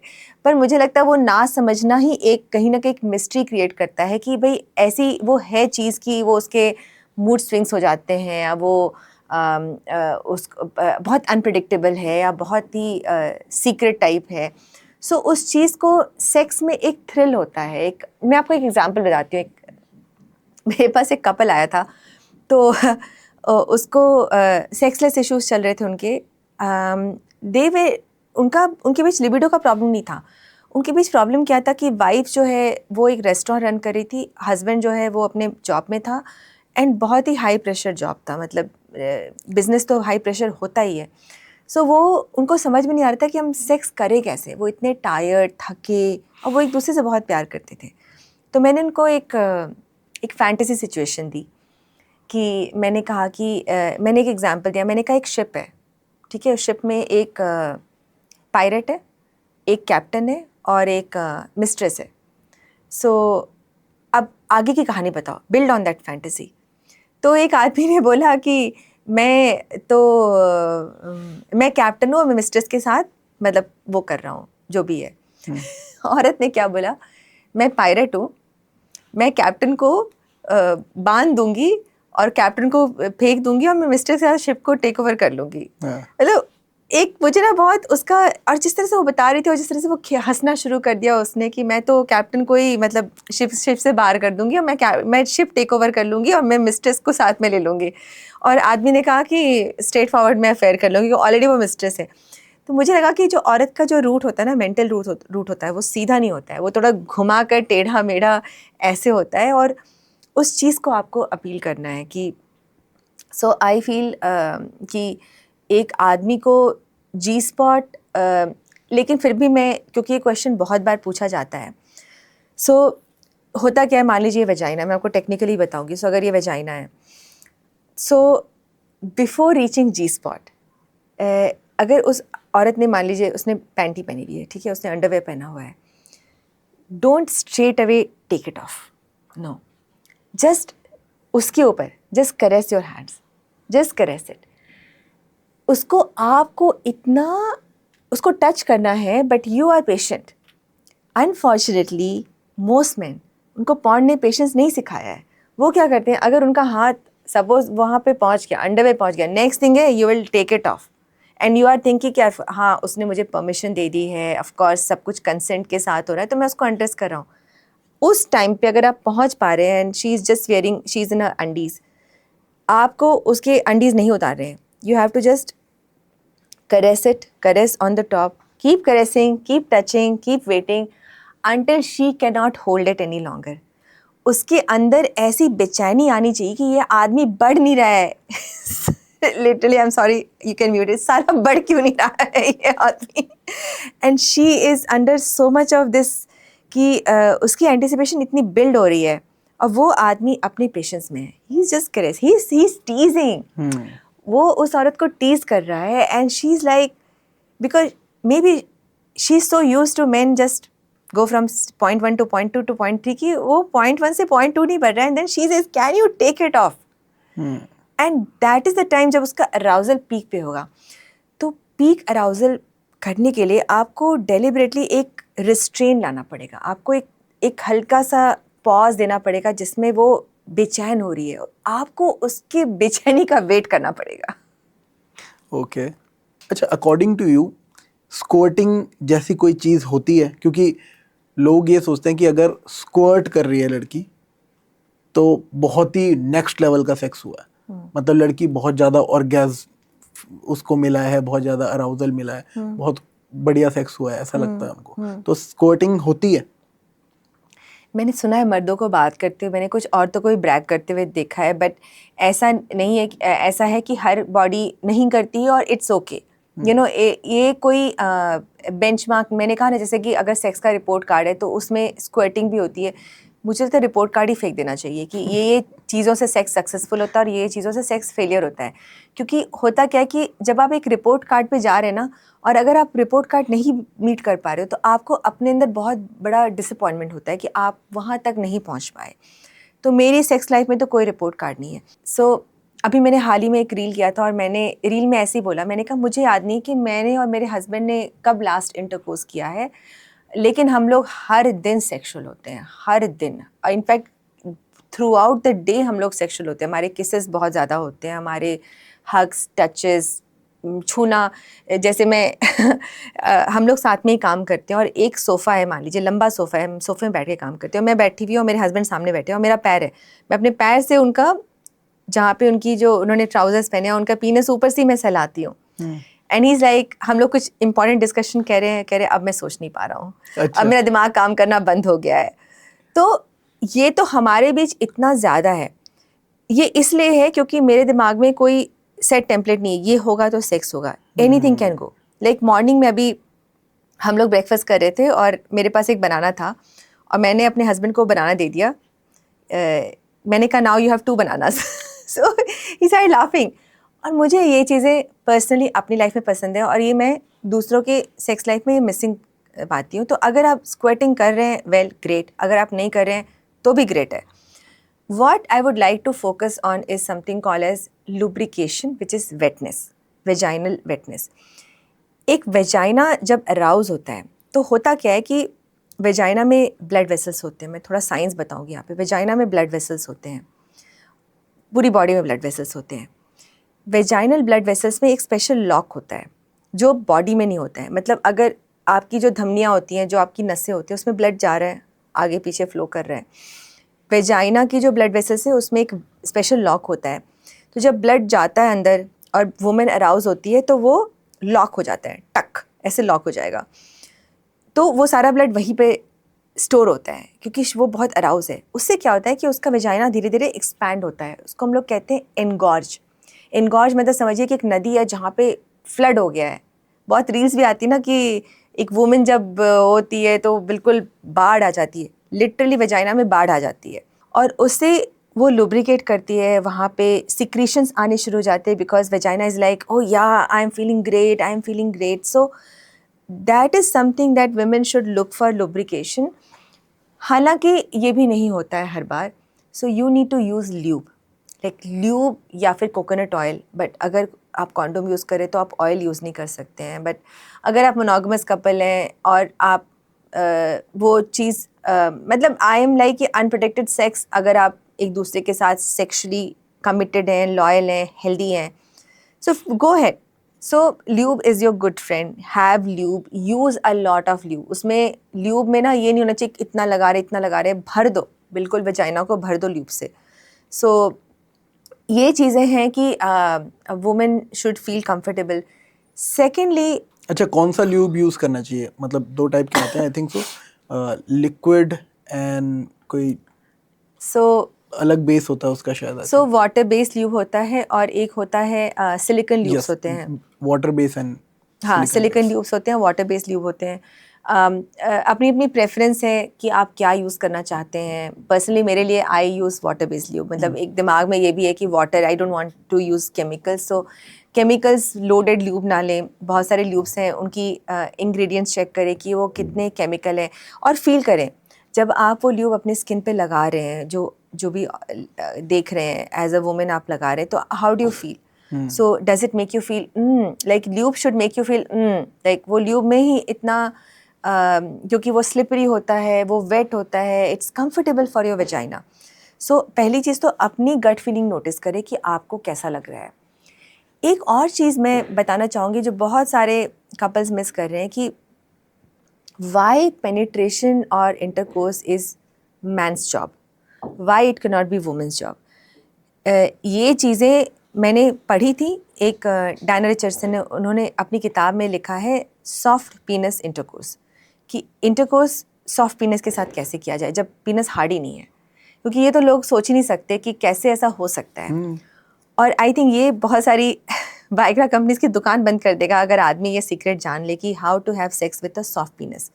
पीनस इरेक्ट नहीं है तो भी सेक्स हो सकता है, and I have done it, मैंने खुद किया है। तो इसमें है औरत का बहुत बड़ा रोल है, क्योंकि यही चीज़ है जो एक औरत आई एम श्योर आज के टाइम पे बहुत सारी औरतें एक्टिव हैं बेडरूम में, बट एक औरत अगर पैसिव है, उसके दिमाग में यही है कि सेक्स का मतलब एक आदमी इनिशिएट करेगा, एक आदमी कंप्लीट करेगा।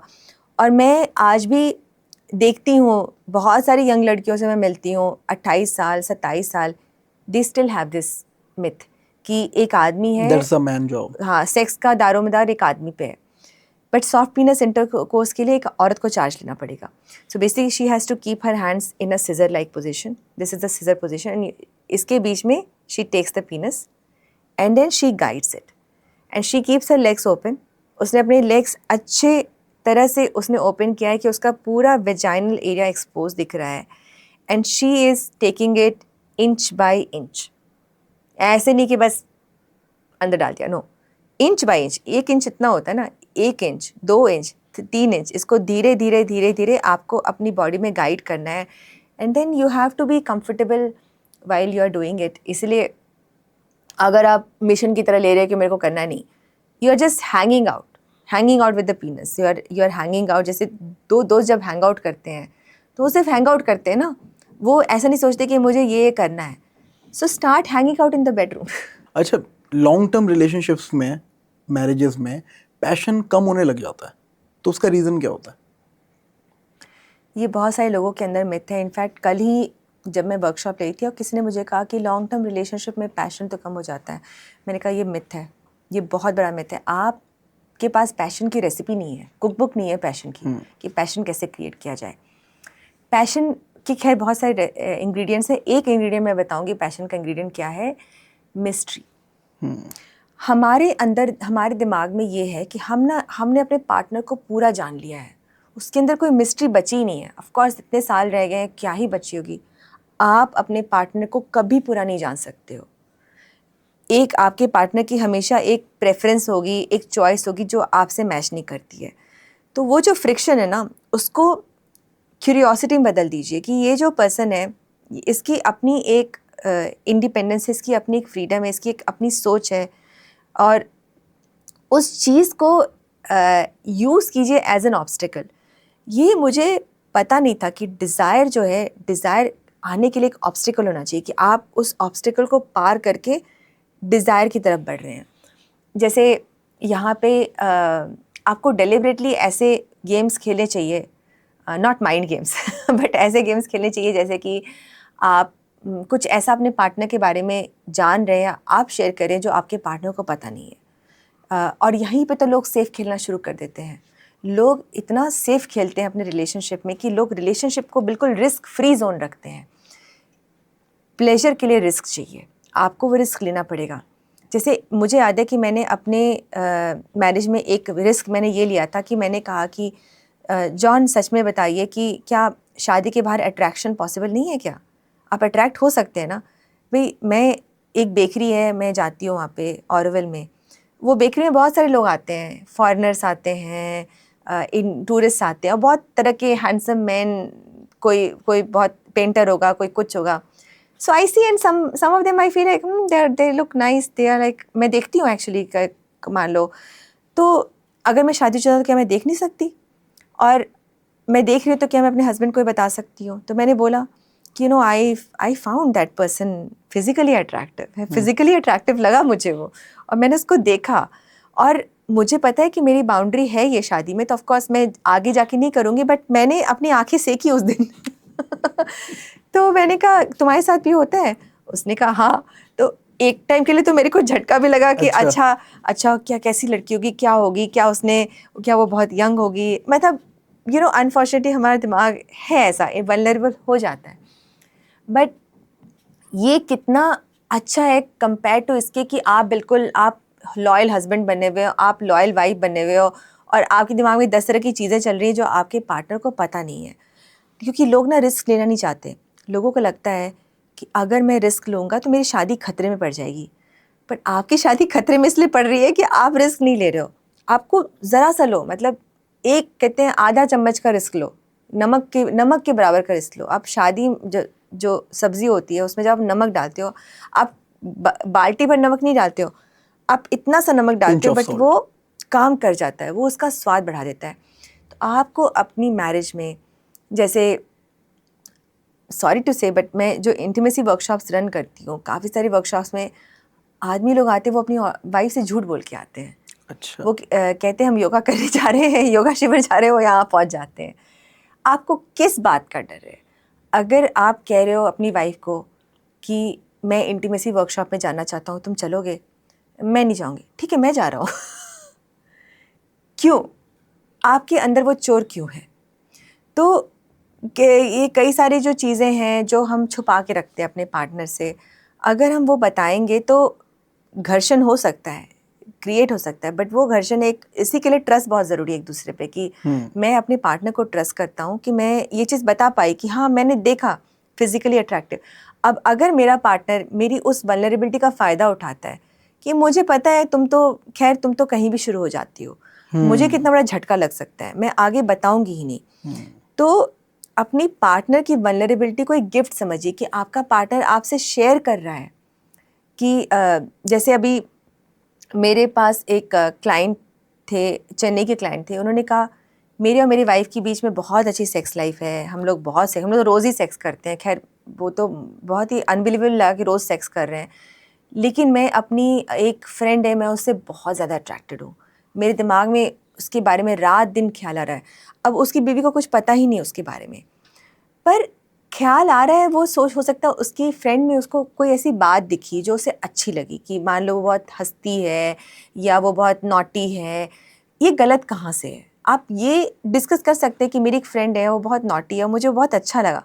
अब ये बोलते हुए हो सकता है आपको थोड़ा डर लगे कि वो क्या ले रहा है, बट इसी रिस्क से आप वो प्लेजर क्रिएट कर सकते हो। ओके, एक ऑनेस्ट सवाल है, क्या सेक्सुअल डिससेटिस्फैक्शन सबसे बड़ा रीज़न है चीटिंग का? One of the biggest reasons है ये। और मैंने ऐसा देखा है, इनफैक्ट अगर कोई बहुत सारे मर्द हैं जो सेक्सलेस मैरिज में है, मैंने इतनी सेक्सलेस मैरिजेस देखी है जहाँ पे औरत, जब उसका एक्स्ट्रा मैरिटल अफेयर होता है, उसकी तो सेक्सुअलिटी बूम पे चली जाती है। तो हुआ क्या कि आप कह रहे हो सेक्सलेस मैरिज है, पर वो औरत बाहर जाके इतना सारा सेक्स कर रही है। सो डेफिनेटली सेक्स एक बहुत बड़ा रीज़न है। और पता है क्या, ये सेक्स से शुरू नहीं होगा, ये शुरू होगा एक कॉम्प्लीमेंट से, कि तुम बहुत अच्छी लग रही हो। मुझे याद है, मैं अभी 5-6 महीने पहले मैं एक वर्कशॉप में गई थी, और मैंने कान में कुछ बहुत लंबे ऐसे बहुत गोल्डन ईयरिंग्स पहनी थी, और जो बहुत लंबी थी। और मेरे पास एक फेलो पार्टिसिपेंट था, वो बैठा, उसने कहा your earrings, you are looking so good, your earrings are looking so good. मेरे हस्बैंड ने कभी देखा ही नहीं वो ईयरिंग, मैंने 50 बार पहन ली, उसने देखा ही नहीं। पर जब उसने बोला, लिटरली मेरी आंखों में एक चमक आ गई कि किसी ने नोटिस तो किया मुझे।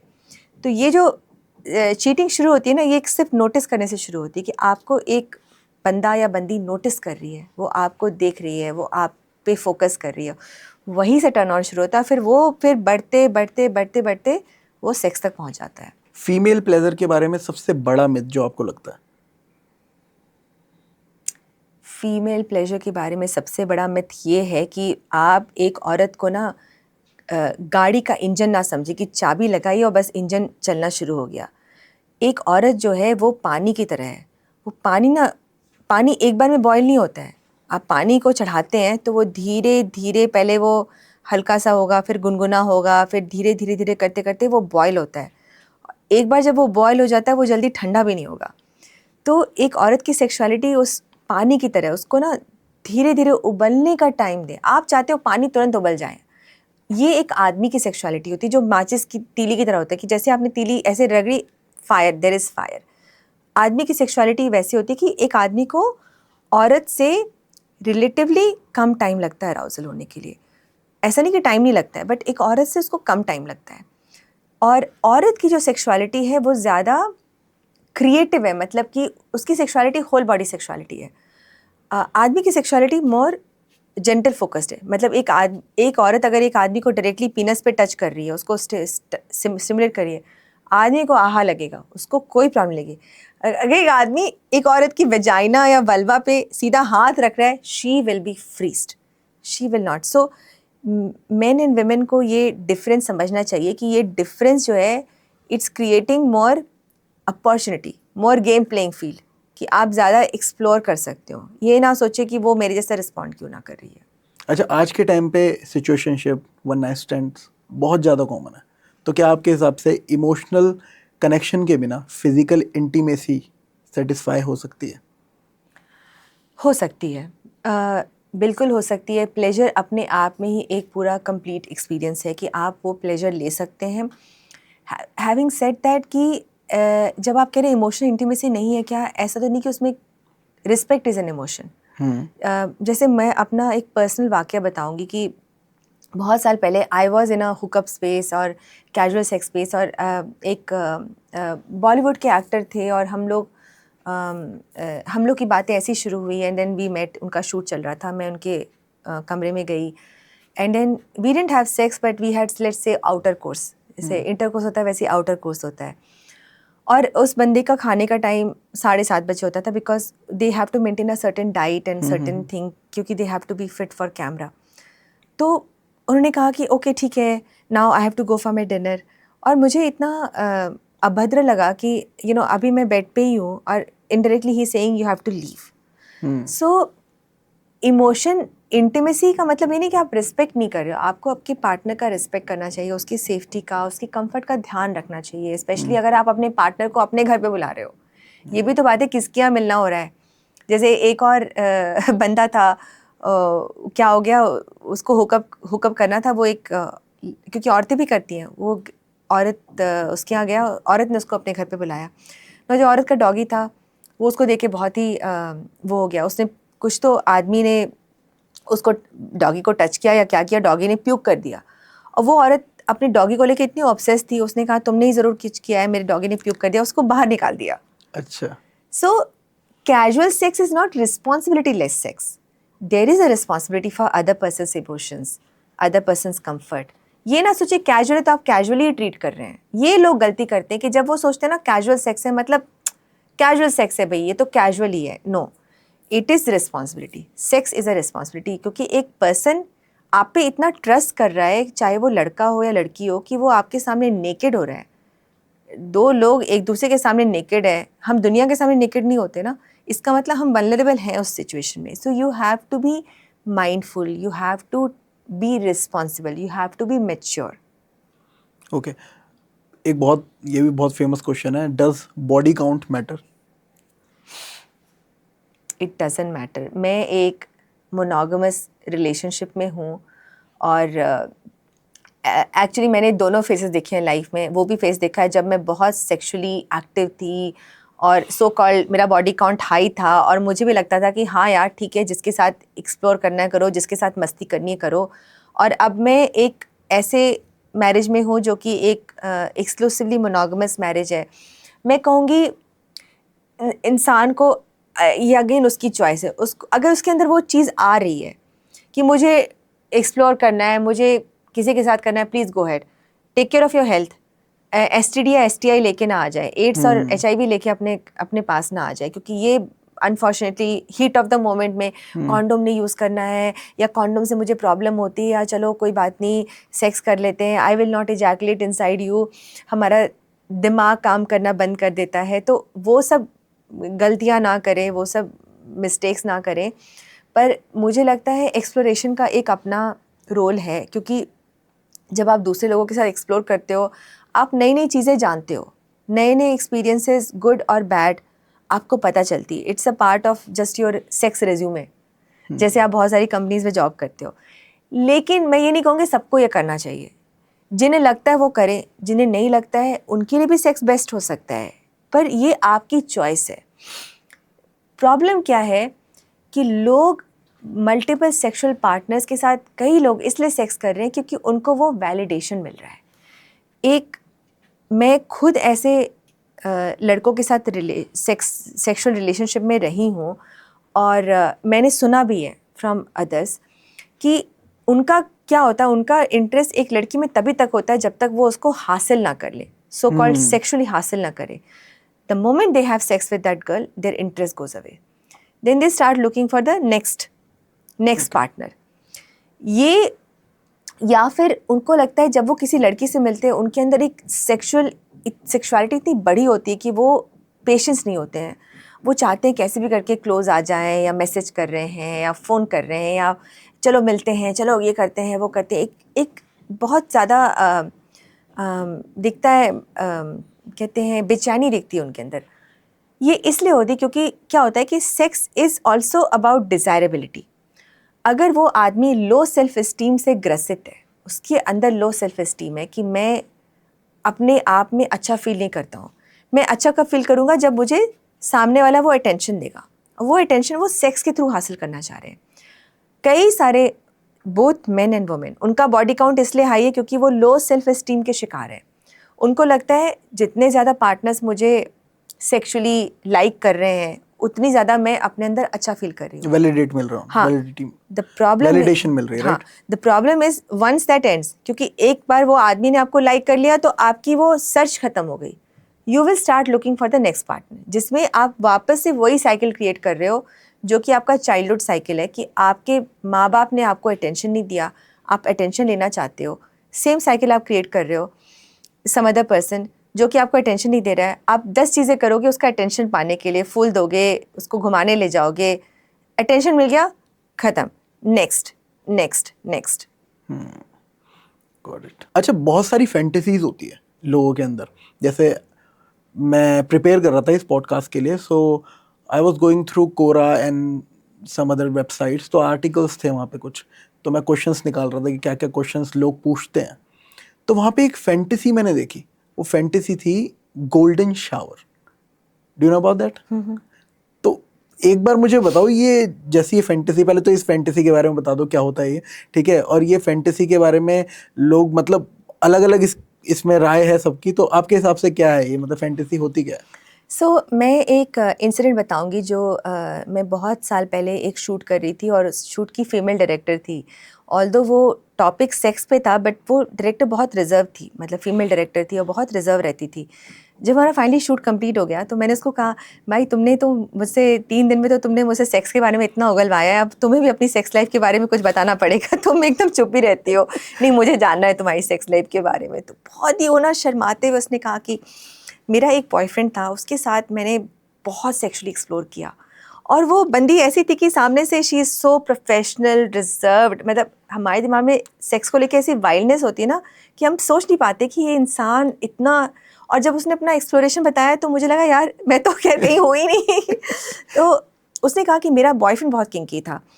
तो मैंने कहा क्या है, बताओ क्या क्या है। तो उसने कहा कि उसकी एक बहुत ही वियर्ड फैंटेसी थी, या इट्स नॉट फैंटेसी, उसकी डिज़ायर थी कि जब मैं ही wanted to drink my pee. Okay. तो उसने कहा कि एक बार हम लोग रेस्टोरेंट गए और हम लोग बैठे हुए थे, हमने वाइन ऑर्डर किया। तो वाइन थी, वाइन जो ग्लास होता है वाइन में, उसने कहा ये वाइन लेके जाओ, वॉशरूम जाओ, I want your pee in this. So she took the wine glass, she went to the washroom and she put some of a pee and उसके सामने वो पी गया उसको। ओके।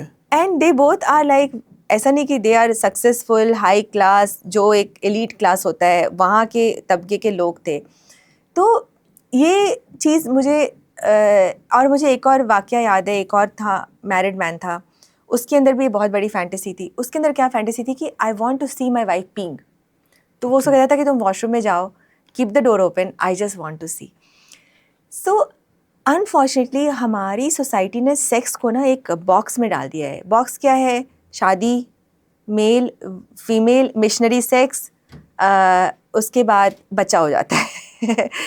बट एक्चुअली में sex is so diverse. These are just diverse sexual experiences and I feel it's so amazing to do whatever you want to do as long as it's not hurting anyone. किसी को hurt ना कर रहा हो, किसी को pen में ना डाल रहा हो, जबकि पेन भी अपने आप में एक एरोटिसाइज पेन होता है जहाँ पे बहुत सारी औरतें हैं या आदमी हैं, दे लाइक कि मुझे चोक करो या मुझे ग्रैब करो या मुझे फिस्टिंग, बेसिकली बॉल फिस्टिंग होती है जो वहाँ पे एनस होता है। तो एनस में you literally make your fist and you try to so some people like that pain, but वो पेन जो है वो मैं डिसाइड करूँगी मुझे कितना पेन चाहिए। स्लैपिंग होता है, फेस स्लैपिंग होती है कि एक मेरी क्लाइंट थी, she was in a sexual relationship with a man double her as.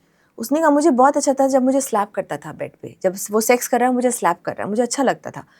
But it happens when body is aroused, ऐसा नहीं कि वो मीटिंग में बैठी है, वो आदमी आके उसको थप्पड़ मारेगा, वो वापस थप्पड़ मार देगी, वो शायद उससे बात भी ना कर रहे हैं. So sexuality is a alternate space, it's a trans space. मतलब ये आप एक दूसरे दुनिया में चले जाते हो जब आप सेक्स में स्टेप करते हो. हाई होते हो. हाँ, हाई होते हो, लो होते हो, जो भी है, पर वो एक अलग दुनिया होती है. तो high means like you just mention कि वो ट्रांस स्पेस होता है. हाँ, इट्स एन ऑल्टरनेट, हाँ, it's an alternate world, it's a different world. This is the world, it's a podcast world, that's a different world.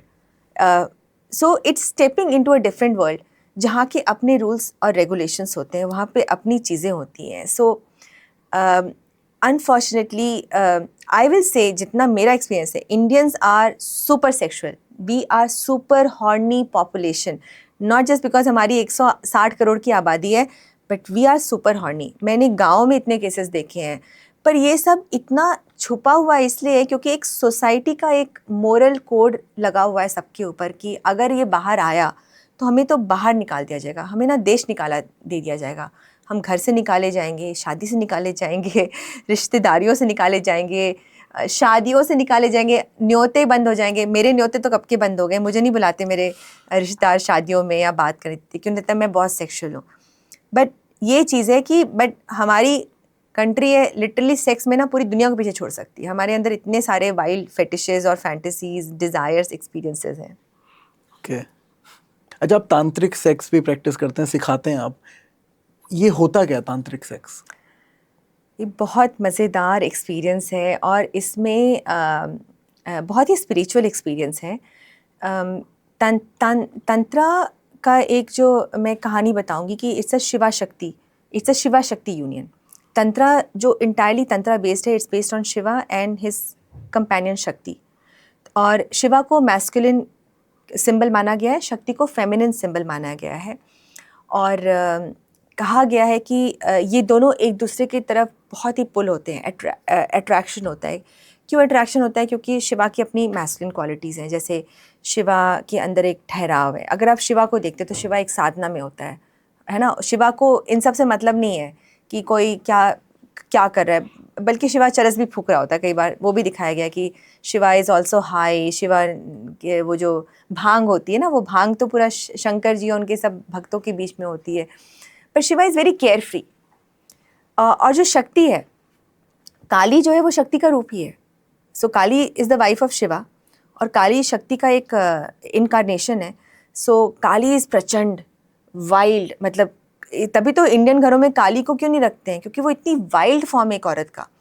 Indian घरों में लक्ष्मी की पूजा की जाती है, बट काली की पूजा नहीं करता है कोई भी, क्योंकि काली एक औरत को लोग कहते हैं अरे वो तो काली माँ का रूप ले लिया है. उसको ऐसा इंसल्ट यूज़ करते हैं कि वो तो काली बन गई है, वो तो काली की तरफ प्रचंड हो गई. तो औरत की ना सेक्सुअलिटी को हमेशा दबाया गया है, उसको हमेशा लक्ष्मी सेक्सुअलिटी बनाया गया है कि वो विष्णु के पैरों के पास बैठ के वो पैर दबा रही है. So which is very submissive form which can be. एक औरत सबमिसिव होना चाहती है बेड पे, बट वो काली भी बन सकती है. तो शिवा और शक्ति में जो ये पूरा एक दिखाया गया है, प्ले दिखाया गया है, जैसे कि एक तंत्रा में ऐसे बहुत सारे मैं कहूँगी सेक्स पोजीशन नहीं, बट एक सर्टेन सेक्स पोजीशन जिसमें एक आदमी बैठता है और एक औरत बैठती है आदमी के लैब पे. इसको कहते हैं हम लोग यम.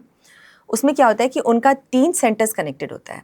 उनका सेक्स सेंटर, मतलब कि एक आदमी का पीनस, एक औरत का योनि, सिर्फ कनेक्शन, इंटरकोर्स नहीं, सिर्फ टच, हार्ट और थर्ड आई. सो ये कहते हैं माइंड कनेक्शन, हार्ट कनेक्शन और सेक्स कनेक्शन. और दे आर ब्रीदिंग टुगेदर. जैसे तंत्रा में, लव मेकिंग में ये बताया गया है कि जब आप पार्टनर के साथ ब्रीदिंग कर रहे हैं तो उस ब्रीदिंग को सिंक्रोनाइज कीजिए. सिंक्रोनाइज करने का मतलब कि इसको हम लोग कहते हैं शेयरिंग द ब्रेथ, कि हम साथ में सांस ले रहे हैं, इनहेल, और साथ में एक्सेल कर रहे हैं. Okay. So this what it does is it harmonises your energies, कि आप किसी भी एनर्जी से आ रहे हैं, पर जब आप अपनी ब्रीदिंग सिंक्रोनाइज कर रहे हैं, साथ में ब्रीथ कर रहे हैं, साथ में इनहेल कर रहे हैं, साथ में एक्सेल कर रहे हैं, तो आप एक दूसरे के साथ बैलेंस में आ रहे हैं, है ना. मान लीजिए किसी की ब्रीदिंग फास्ट है, किसी की ब्रीदिंग स्लो है, तो जब आप वो सिंक्रोनाइज कर रहे हैं तो आप एक दूसरे के साथ सिमिलर एनर्जी में आ रहे हैं. This is one tantra sex practice. Other tantra sex practice है, इसको हम लोग कहते हैं पोलैरिटी. पोलैरिटी का मतलब क्या है कि ऑपोजिट्स. एक आदमी और औरत में जो ऑपोजिट वाला है उससे क्या होता है कि पोलैरिटी का मतलब कि एक हम लोग बहुत सारे ऐसे प्रैक्टिसेस हैं जो कि कपल्स को करनी चाहिए। जैसे कि एक आदमी मान लीजिए इट्स अ डांस फॉर्म, सो एक आदमी खड़ा है और एक औरत उसके चारों इर्द गिर्द डांस कर रही है। हम लोग करवाते हैं कि तुम कुछ भी करो, तुम मूव करो, लेकिन आदमी खड़ा है। सो बेसिकली इससे क्या हो रहा है कि जब हम लोग दोनों डांस कर रहे होते हैं तो we both are in the same energy, we created a difference. आदमी को हमने खड़ा कर दिया और औरत उसके चारों उसको चाहे उसको वो कर रही है, उसको सिड्यूस कर रही है, उस हंस रही है, अटखेलियाँ ले रही है, बट आदमी is still that creates attraction. Same goes for the women को हमने खड़ा कर दिया और मर्दों कहते हैं तुम वो करो, she is still and the man is like dancing, man is no touch. Chemistry जो होता है, केमिस्ट्री टच से नहीं होता है, chemistry is invisible, intangible. So tantra में, और ये सारी हज़ारों साल पुरानी प्रैक्टिसेस हैं जो कि कपल्स को इतना हेल्प कर सकता है। जैसे ब्रीदिंग सिंक्रोनाइजेशन मैंने बताया, पोलैरिटी एक्सरसाइज बताई, यम जहाँ पे कि आपका तीनों कनेक्टेड होता है। तंत्रा में ये रिचुअल तो मतलब मुझे याद है, मैं 5 साल पहले अपने मेरा एक बॉयफ्रेंड था, उसको मैं देखा वो हंसने लग गया। इट्स कॉल्ड योनि worshipping, lingam worshipping. Okay. So basically you are worshipping each other's genitals. Okay. क्योंकि कहा गया कि हमारे यौनांगों को इतना शेम के साथ ट्रीट किया गया है कि they deserve worshipping. So basically आदमी बैठा हुआ है, his legs are open, his penis is there. जो औरत है वो दिया लेके आ रही है, अगरबत्ती लेके आ रही है, फूल लेके आ रही है, दूध लेके आ रही है। जो हम पूजा करते हैं एक गॉड फिगर के साथ, they are doing that puja with the lingam which is the penis. The idea is they are the life force, जिंदगी वहीं से आती है। सो उनकी पूजा क्यों नहीं? सो इलेबरेट 30 मिनट योनि वर्शिपिंग, इलेबरेट 30 मिनट लिंगम वर्शिपिंग रिचुअल्स होते हैं तंत्र में। okay. हमारे इंडिया ने वर्ल्ड को खजुराहो मंदिर दिया, जहाँ पे इतनी सारे मतलब अलग अलग पोजीशंस और सब कुछ दिखा रखा है वहाँ पे, और वो भी एंशिएंट टाइम से। हमारे इंडिया ने वर्ल्ड को कामासूत्रा दिया, तंत्र दिया, लेकिन फिर भी हमारे इंडिया में ही सेक्स को टैबू मानते हैं। सेक्स पे कोई बात नहीं करना चाहता, और कोई बात करे तो उसको चुप करा दिया जाता है। ये बहुत, मुझे लगता है बहुत गलत बात है। इस पे बात होनी चाहिए, क्योंकि जब तक हम लोग सीखेंगे नहीं, समझेंगे नहीं कि सिर्फ सेक्स का मतलब वो नहीं है जो आपके दिमाग में है। Sex, a lot of things are there जो सेक्स में है, जो कामासूत्रा में है। कामासूत्रा में सिर्फ पोजीशंस नहीं है, कामासूत्रा में बहुत सारी चीजें हैं जिसके बारे में हम बात कर सकते हैं, लेकिन उसके लिए आपको इस वीडियो को लाइक करना पड़ेगा, कमेंट्स करने पड़ेंगे भाई बहुत सारे। जब मुझे लगेगा कि इसमें इनफ कमेंट्स हो चुके हैं, इनफ लाइक्स हो चुके हैं, इनफ व्यूज हो चुके हैं, तब मैं पल्लवी को दोबारा से इनवाइट करूंगा हमारे पॉडकास्ट में, और तब उस पॉडकास्ट में हम बहुत ही डीप जाएंगे इस टॉपिक के ऊपर। जो तंत्र है, तंत्र के ऊपर बात करेंगे हम, और क्या क्या तरीके हैं ऑर्गेज्म एक्सपीरियंस करने के, उन सब चीज़ों पर बात करेंगे। सो आप एक बार बस हमारी ऑडियंस से बोल दो कि लाइक कर दें इस वीडियो को, लाइक कर दें, कमेंट कर दें और शेयर कर दें। बहुत ही सेंसिटिव और बहुत ही इम्पोर्टेंट टॉपिक की बात हुई है। आई एम सो ग्लैड कि वरुण ने ये पहल की है कि प्लेजर के बारे में बात की है, सेक्स के बारे में बात की है, और इंडिया में तो इसकी बहुत ज़्यादा ज़रूरत है। हमने तो बस छोटी सी पहल की है, पर इसको और बड़ा करने के लिए आप इस चैनल को सपोर्ट करें, ताकि आप ऐसे और सारी मज़ेदार और बहुत ही इंटरेस्टिंग पहलुओं के बारे में जानें, सेक्स के बारे में, जो मैं आपके चैनल पे, इस चैनल पे लेके आने वाली हूँ। And thank you so much for watching this video. अगर आपको ये वीडियो पसंद आई हो तो अपने दोस्तों तक शेयर करें जिनको ज़रूरत है ये सारी चीज़ें जानने की। तो मिलते हैं अपने नेक्स्ट पॉडकास्ट में, तब तक के लिए स्वस्थ रहो, मस्त रहो और जीते रहो अपनी ज़िंदगी। Thanks for watching this video.